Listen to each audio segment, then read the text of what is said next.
ബംഗളൂരുവിലെ ഒരു പ്രശസ്തമായ പൂന്തോട്ടം ആണ് ലാൽബാഗ്.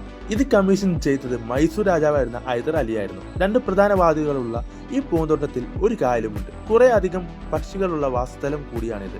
പ്രകൃതിയിൽ സമയം ചെലവഴിക്കാനും വലിയ മാറ്റമുണ്ടാകുന്ന ചെറിയ കാര്യങ്ങളിൽ ആനന്ദം കണ്ടെത്താനും ഇഷ്ടപ്പെടുന്ന പൂന്തോട്ട പ്രേമികളും വിനോദസഞ്ചാരികളും തീർച്ചയായും സന്ദർശിക്കേണ്ട സ്ഥലമാണ് ലാൽബാഗ് ഗാർഡൻ. ബാംഗ്ലൂരിലെ ലാൽബാഗ് ഗാർഡൻ ആണ് കഴിച്ചത് കേട്ടോ. നിങ്ങൾ നോക്ക് കഴിച്ച് എന്ത് രസം കാണാനെന്ന്. ഇപ്പൊ തന്നെ കാർമയൊക്കെ മൂടി കിടന്നിട്ടേ അല്ലാതെ ഇതുണ്ട് മഴ ഇപ്പൊ 2 പ്രാവശ്യം പെയ്തിട്ടോ ഗൈസ്. ബാംഗ്ലൂര് എന്ത് രസമൊക്കെ കാണാനെന്നറിയാം ഗൈസ്. ഓക്കെ, അതും ഗൈസ് പ്രകൃതി നല്ല അടിപൊളി നല്ല മനോഹരമായിട്ടുണ്ട് ഗൈസ്. ഞാൻ ഇതുവരെ കാണാത്ത സ്ഥലമാണ് ഗൈസ് ലാൽബാഗ് എന്ന്. പക്ഷേ എൻ്റെ ഫ്രണ്ടിനോട് ചോദിച്ചിട്ടാണ് ഗൈസ് ഇവിടെ വന്നത്. അപ്പോൾ ഞാൻ ബാംഗ്ലൂരിൽ നമ്മൾ ട്രിപ്പ് പോകുന്ന മുന്നേ എൻ്റെ ഫ്രണ്ടിനെ ചോദിച്ചു ബാംഗ്ലൂരിൽ കാണാൻ പറ്റുന്ന സ്ഥലങ്ങൾ ഏതൊക്കെയാണെന്ന്. അപ്പോൾ ഞാൻ ഒരു ലിസ്റ്റ് ഉണ്ടായിരുന്നു, ഒരാഴ്ചന്ന് ഒരു ലിസ്റ്റ്. അപ്പോൾ അതിൽ ഒരു ലിസ്റ്റിൽ ലാൽബാഗ് എന്ന് പറഞ്ഞ സ്ഥലം കൂടെ ഉണ്ടായിരുന്നു.